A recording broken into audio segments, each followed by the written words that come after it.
Hello, everyone. Can you hear me good?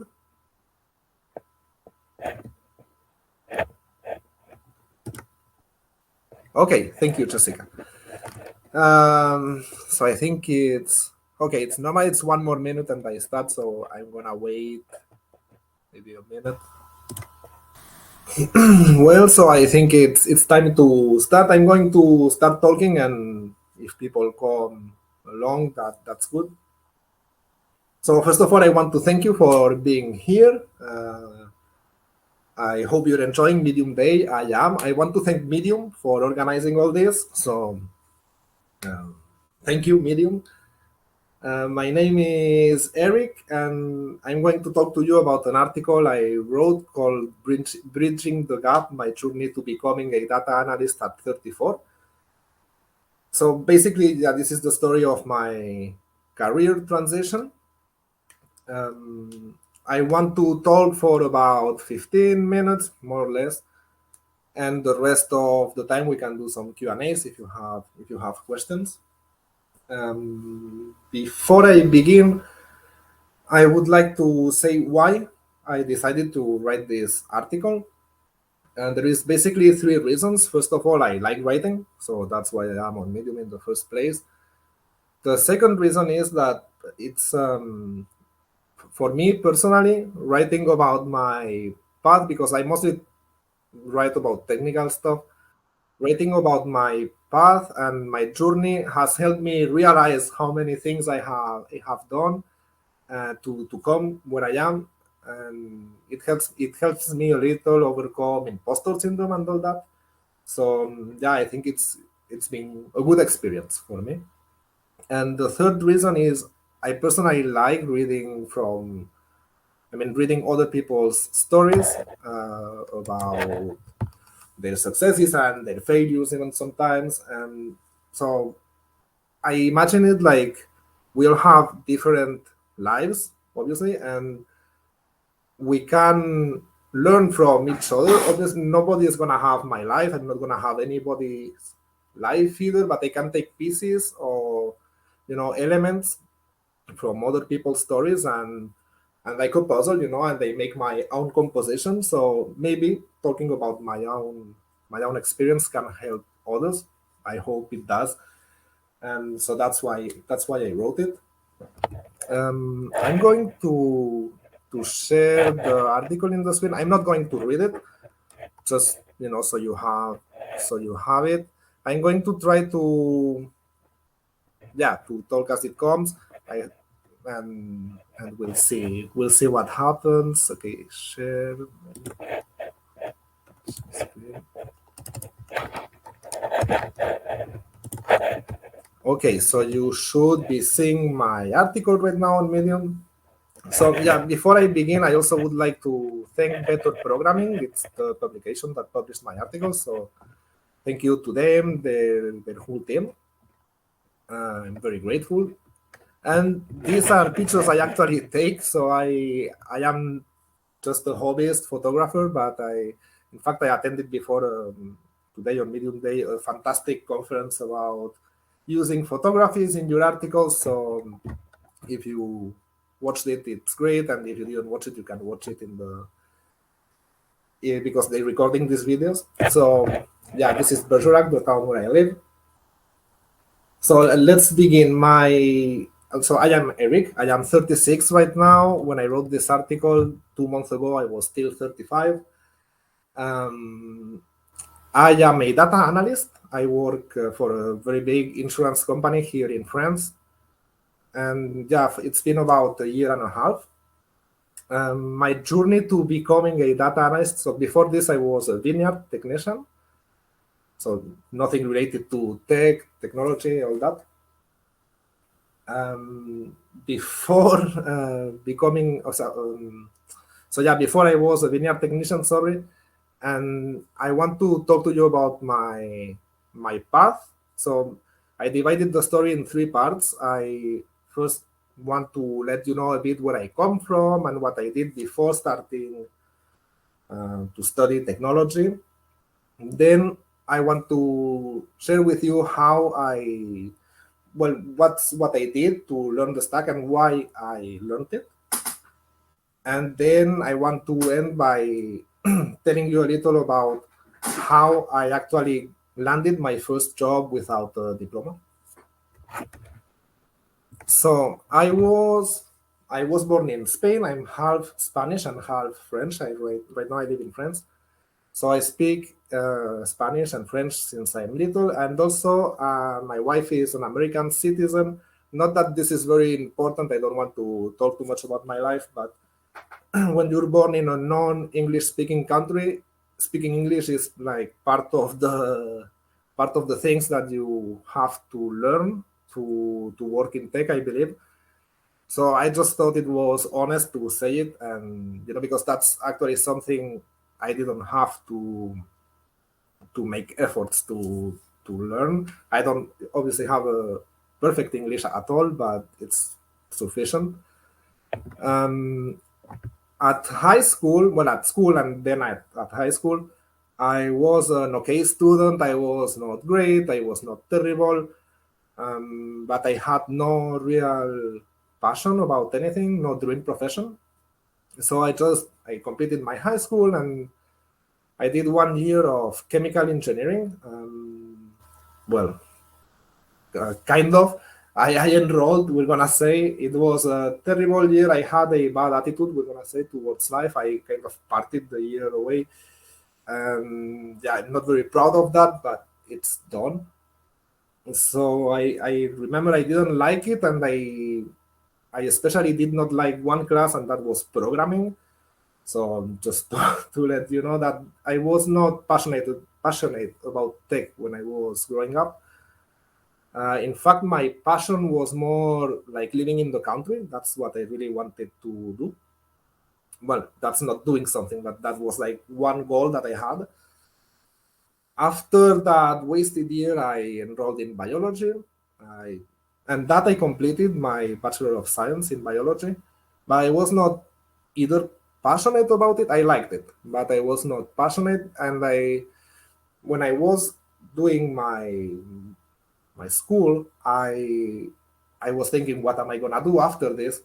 And I found about viticulture and enology. So this is the science of winemaking. And I thought, yeah, I'm gonna do that, and that's gonna allow me to live in a rural environment.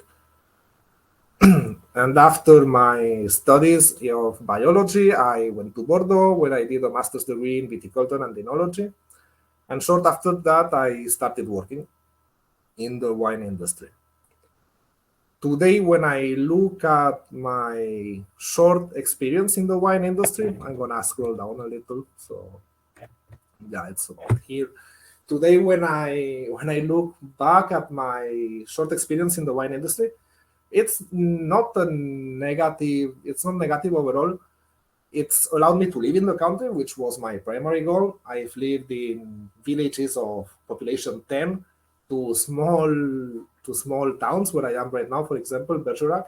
In fact, today I live in Bergerac. It's thanks to the fact that I was doing a job that allowed me to live in rural areas, and also to the fact that I am full remote right now. So I'm very grateful for that. So it's allowed me that. It's also allowed me to travel a lot across France. Sometimes, as a joke, I say that I was kind of a non-digital nomad. But I was not very nomadic, but I have really been living in. I've been. I have lived in Alsace, in Bordeaux, in Provence, in French Catalonia, in the Ribera del Duero in Spain. That's the village where I come from, where my father comes from, and right now in Bergerac, right? So that was all good. On the bad side, the pay was low, very low, and there was not like good expectations of it getting better. And and I encountered some toxic people in my way. I believe this is not specific to the wine industry. That was my own experience, but it helped me kind of resign it a little. So that's that. But I have to say that this is not why I decided to get into tech. So this is a picture I took this year in Bretagne, where my grandmother lives, that I went to see this year. It's the kind of places I like living in. I called the switch, so this is the second part of my article, how I got into tech. The moment when I decided that I was gonna start studying technology, not even that I was going to get in there. I worked for a winery where they had like no software at all, right? When I arrived, before me, the vineyard technicians were contractors with their own software, and they didn't have anything. And when I told them that they should try invest in something, they told me maybe we have like 200 or 300 euros, and that meant like once, not even per year. And so I basically knew I was screwed. I had 600 hectares to follow. This is big, right? Or across 15 different towns, and there was 70 wine growers that had vines that I had to monitor. So I needed some kind of computerized solution, right? And I made me a system that consisted in free, not as in open source free as in zero money cost. It had Locus Map, which is an app for hiking. I use Geoportail, which is a French service to draw. You can do many things. I used it to draw polygons that I could see with Locus Map. I used Kobo Toolbox to get data from the fields. I mean, it was something. I'm kind of proud that I came with, to this solution, but it was really not scalable and a bit painful to use. And all this led me to continue looking for solutions. I discovered a software called QGIS. So this is GIS stands for Geographic Information Systems. It's a type of software that lets you do spatial analysis and draw maps and all that.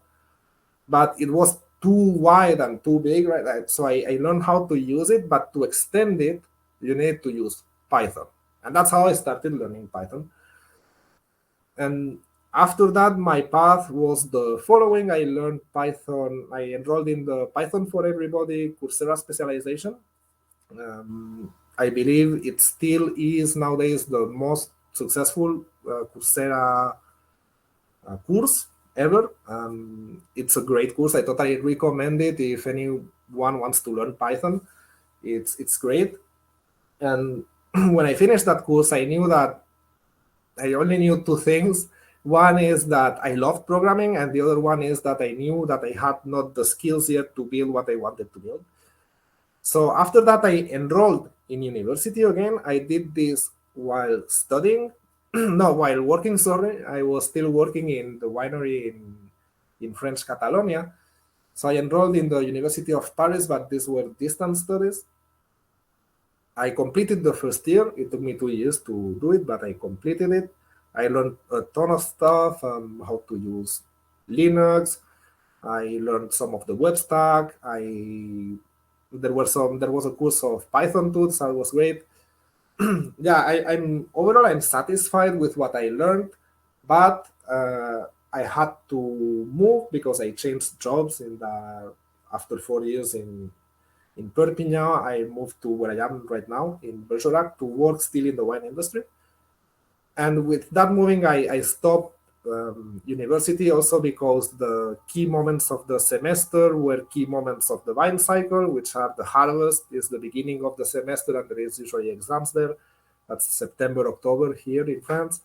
And June is the flowering of the vines, so that's very, very important period of time where there is a lot of work too when you do monitoring.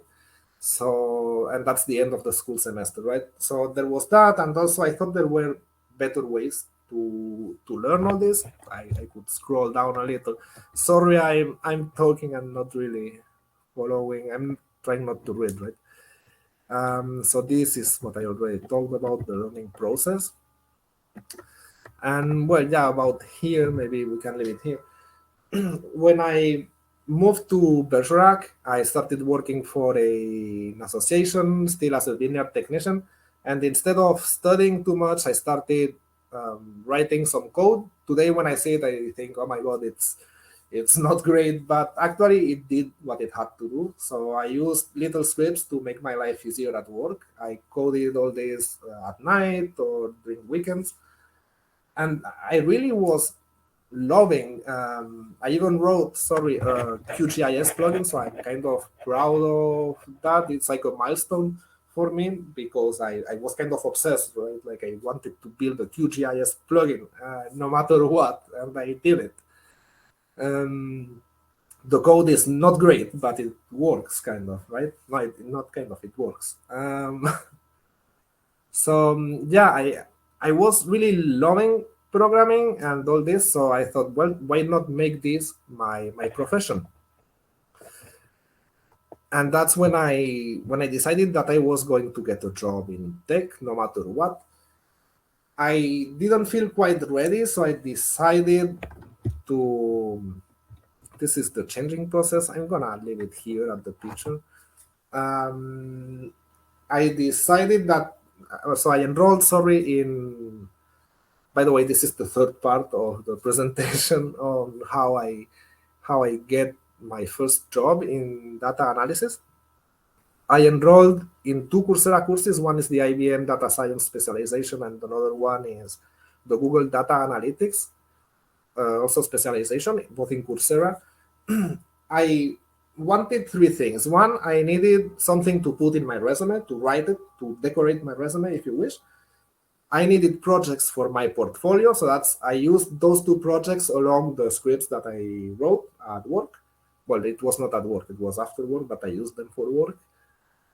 And also, I was looking for, because until then I had learned Python, I had learned the web stack, I had learned different technologies. I wanted a course that was specific about how do you do this job of data analyst, right? And that is focused on the task that you have to do and that uses the tools. And for that part, it was great. I did those two courses. I left the job I was doing with the intention of enrolling in a bootcamp. But while I was applying to this bootcamp, I did all my resume. I created some YouTube short videos that showcase my portfolio, kind of. And I did some things like that. I rebuilt my LinkedIn profile, and I uploaded my resume to a French platform for employment. And within the same day, I got 3 calls. And after 15 days, I got hired. So I didn't do the bootcamp, obviously. So yeah, I have to say that a year ago, this was a little bit over a year ago. It was in May of 2022 when I got the call. The job market was more favorable than now, but it's still in France. I know in other parts of the world this is a bit different right now, but in France it's still favorable for the workers, for people who are looking for jobs. There's still high demand, but yeah, it was even easier a year ago. So probably that helped me too. So, and this is a sunset in Bergerac. This is taken from the bridge that is in the cover in the first picture. So that's my path. That's my article. You can go and read it on Medium. I hope you liked what I told you, and if you guys have questions, I am willing to take them.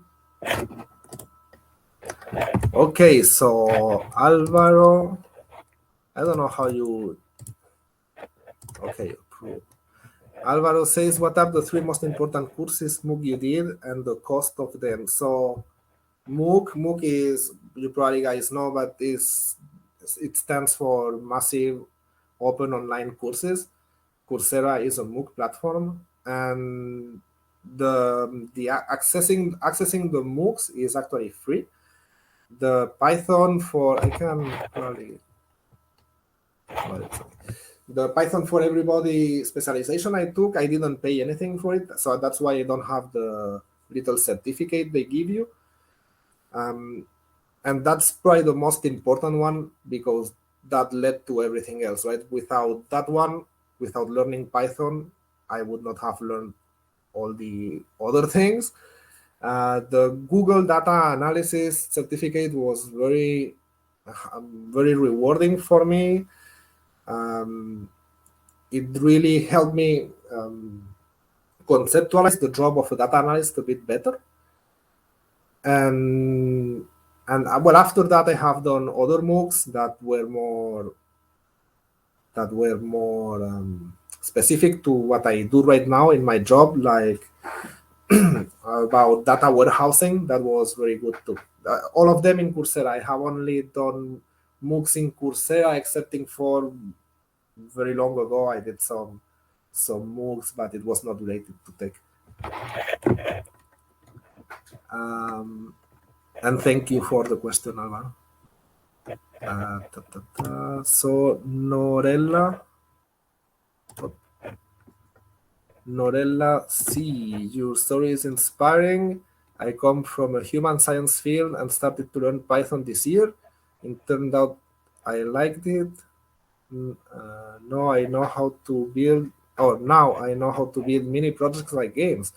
Wasn't bad at math at high school, but I haven't used it frequently in my career as an instructional design. Which were your greatest mind obstacles and how you deal with them? Oh, the greatest mind obstacles. I have a lot of those. I have trouble believing in myself in general. One limitation I had, like I really thought that it was going to be harder for me to get a job without a diploma, because that also depends a lot of where you live. Here in France, people are very, very driven by that, but I guess the tech industry is a bit different. That was a big limitation. And how do you deal with them? And well, how did I deal with that? I just do things. In general, when I have like things that block me, it's because I see that the task is too big, and like I see the mountain and I think I'm never gonna be able to go over that mountain. What I do is I try to make the task. I take one task that there is to do and I write it on paper or whatever, and I do that for that day. I do things one day at a time, kind of thing. And like I don't know if it makes sense, but that's how I approach things now. Instead of freezing and not acting, I take little daily steps that go in the direction that I want to go to, obviously. Like I started writing on Medium, and why?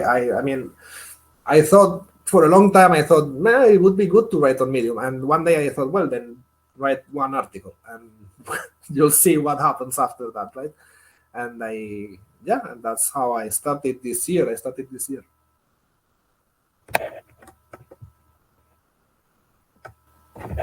If there is no other questions, I really don't see any.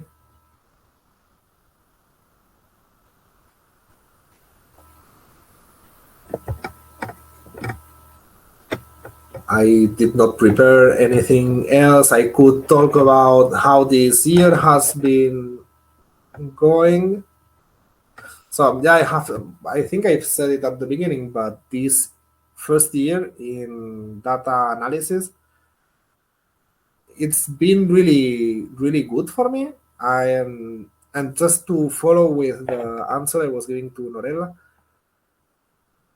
I really thought it was going to be harder, but actually I'm doing pretty good at work, right? So I had these limitations that were just in my head, and at the end it's fine. So sometimes just doing things is the best answer.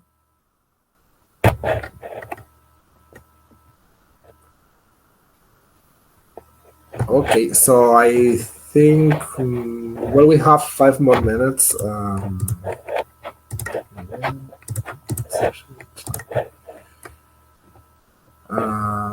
Okay. Yeah, sorry, Jack Wang. I just saw that you I was looking at the Q&A part. It's not, if not a data scientist, what job would you choose and why? I can always come back to the wine industry. No, I mean, when you say if not a data scientist, before moving into data science, I thought about still in tech. I thought about I lost my word about website development. When I studied the web stack, I think it's fun and it's kind of rewarding to build web pages. It's something that very quickly you can create something that looks good, right, with some HTML, and very quickly, yeah, you can have something functional, and then from there the complexity increases. But I really liked web development, and I think in tech that would have been it. Out of tech, well, I have already worked in the wine industry. I think I would still try to work in something that allows me to live in the country. I tried to become a vet when I was younger too. But that's before I enrolled in biology, but I failed the test to become a vet by not by much. But yeah, that's a regulated profession, so you cannot just become a vet like that out of the hat, right? Poppy says, "What platform do you use most to further your education in data science?" Okay, the one I have used, and it's been a long time. Well, not a long time. It's been some time I don't use it no more, but I plan on keep using it. It's Coursera for my education. Yeah, I have done lots of MOOCs on Coursera. Track one, what three skills do you think are the most difficult or important to acquire for people to make a transition from other fields to a career in data science? The most difficult or important to acquire? But I guess it depends. I can talk from my experience. Programming was difficult, but not the logical part involved in programming, not the if-else statements, but it's all the syntax, all the yeah. I think learning programming is hard at first, so that's programming is one of them. One thing also that for me was very hard to conceptualize, I don't know if this happens to a lot of people. Now I see it clear, right? But back in the days, I had a lot of trouble with conceiving the difference between client, server, all that. So networks, I would say, would be if that's a skill, it's kind of a knowledge more than a skill. But that was something I had trouble with. Now I'm fine. And to be you said data science or analysis? To data science, and the third skill, what could it be? The thing is, I'm not in data science, I am more in data analysis. So right now, I would like to eventually get more into data science, in fact. Data science has kind of a mathematical compound to it, I think, that maybe for some people it's harder to get. Yeah, maybe. I think it depends. All this depends on what's your background and where you come from. I had kind of a scientific background, so that probably helped me a little.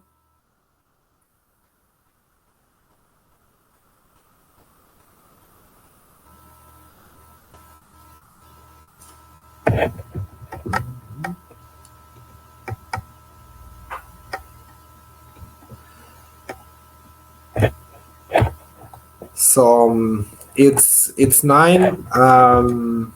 I want to thank you all for coming to the conference, and I hope you continue having a fantastic Medium Day. If anyone has more questions, I am still here, but I don't know. I think they don't cut the they don't cut the session at 9. Thank you too for being here, Jack. Okay, so I'm going to close this. Thank you again for being here. Oh, and thank you to Raghavendra. I hope it's pronounced like that. I'm sorry if I pronounce it wrong. Thank you very much. Okay, I guess I'm gonna go now. The time is over. I still see people. See you. Thank you for coming. Bye. Bye. Bye.